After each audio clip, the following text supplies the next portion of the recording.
Hi seniors, this is how you cite your culture book, and once you do it, I'm going to have you put it in two places. Number one, I'll have you submit it to me on this assignment, and number two, I need you to go back and put it in your works cited after your poetry section.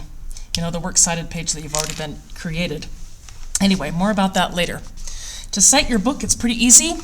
If you open it up, on the very first page that you'll see, right underneath the title again, is your author. You have to do that last name, first name thing. So in my case, I have Linda March, and I'm going to write her down as March Linda,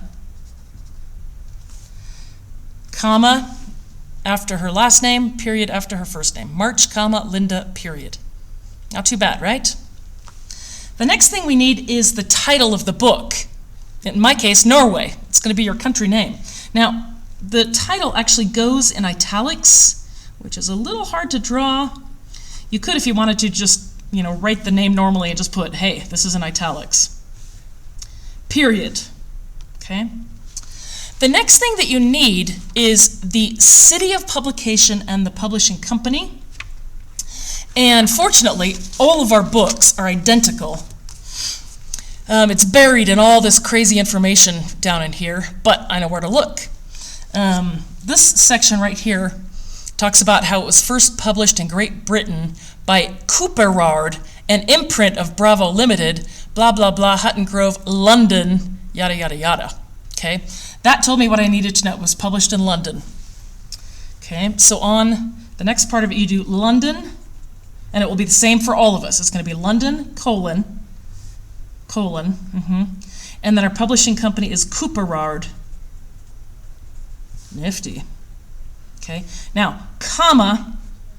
Last but not least, what we need is the copyright date. These particular books are odd because 99% of the time you'll find a copyright date on this page. That's where all this crazy book information lives. But not in this case, okay? In this case, what you have to do is go to the back of your book, and you'll find that there's an index. Looks like that. Go to the page before the index. Okay, in a lot of cases it will say further reading, and then down here at the very bottom there's this random box, and that's where they put the copyright date. I think that's so odd. I've scarcely seen anything like that. My copyright date is 2019. Got it. Okay, so to finish off my bibliographic information, I put 2019, period, and it looks like that. Okay, now, are you getting the idea that this part, our author and title, are different for you?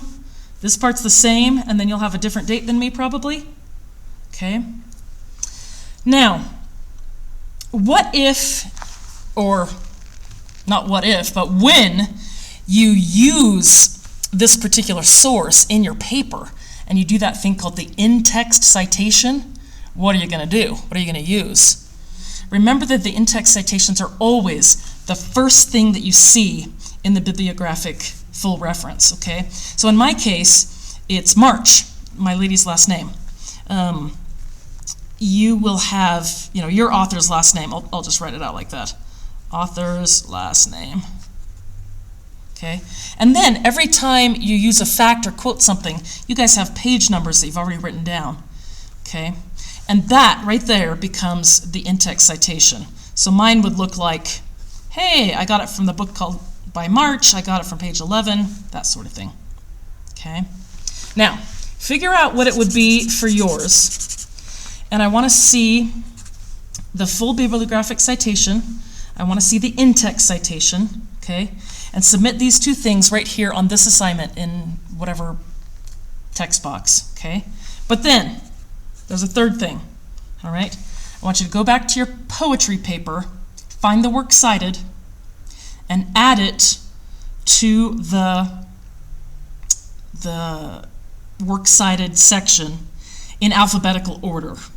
Okay, so the first thing you see is going to be, like my M, I'll alphabetize it. You guys should have two sources there already. One source for your poetry author and one source for the poem itself. Okay, now once you've done that, okay, type the word yes as number 3. Okay, so in other words, submit to me your full reference, your in-text citation, and the word yes, if indeed you went and put it there. Now, I can't, of course, go and verify that, but I will when I see your final paper. It will need to be there. Otherwise, you'll get docked at that point. So, that's all we need for this assignment. See you later.